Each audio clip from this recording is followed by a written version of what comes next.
ತುಂಬಾ ವೈರಲ್ ಆಗ್ತಿರುವಂಥ ಬನ್ ಮಸ್ಕ ರೆಸಿಪಿನ ನಾನು ಟ್ರೈ ಮಾಡಿದ್ದೀನಿ. ತುಂಬಾ ಟೇಸ್ಟಿಯಾಗಿದೆ. ಮಸ್ಟ್ ಆ್ಯಂಡ್ ಶುಡ್ ನೀವೆಲ್ಲರೂ ಕೂಡ ಟ್ರೈ ಮಾಡಬೇಕು. ನಿಮಗೇನಾದರೂ ಈ ಕ್ರೀಮ್ ಬನ್, ಬೇಕರಿ ಐಟಮ್ಸ್, ಡೈರಿ ಐಟಮ್ಸ್ ಇಷ್ಟ ಆದರೆ ಡೆಫಿನೆಟಾಗಿ 100% ನಿಮ್ಮ ಮನೆಯಲ್ಲಿ ಟ್ರೈ ಮಾಡಿ.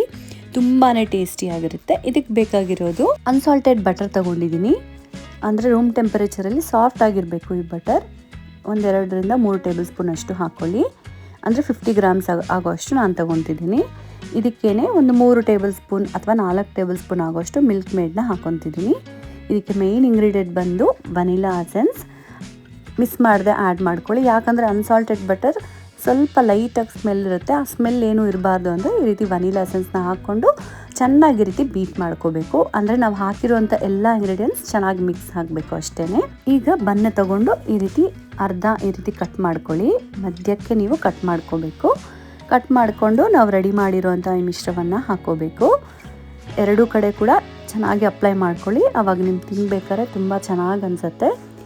ಕ್ರೀಮ್ ಬನ್ಗಿಂತನೂ ಇದು ತುಂಬಾ ಚೆನ್ನಾಗಿರುತ್ತೆ. ಹಾಗೆ ಫ್ರೆಶ್ ಫೀಲ್ ಕೊಡುತ್ತೆ. ನನಗೆ ಟೀ ಜೊತೆಗಿಂತ ಹಾಗೆ ಪ್ಲೈನಾಗಿ ಇಷ್ಟ ಆಯಿತು. ಸೊ ನಿಮ್ಗೆ ಯಾವ ರೀತಿ ಇಷ್ಟ ಆಗಿದೆ, ಈ ಮಸ್ಕ ಬನ್ ನೀವು ಟ್ರೈ ಮಾಡಿದಾಗ ಹೇಗೆ ಅನಿಸಿದೆ ಅಂತ ಕಮೆಂಟ್ ಮಾಡಿ. ಇದರಲ್ಲಿ ಏನಾದರೂ ಇಂಗ್ರೀಡಿಯೆಂಟ್ಸ್ ನಿಮ್ಗೆ ಬೇಕು ಅಂದರೆ ಲಿಂಕ್ ಅಂತ ಕಮೆಂಟ್ ಮಾಡಿ, ಲಿಂಕ್ನ ಪ್ರೊವೈಡ್ ಮಾಡ್ತೀನಿ. Thank you.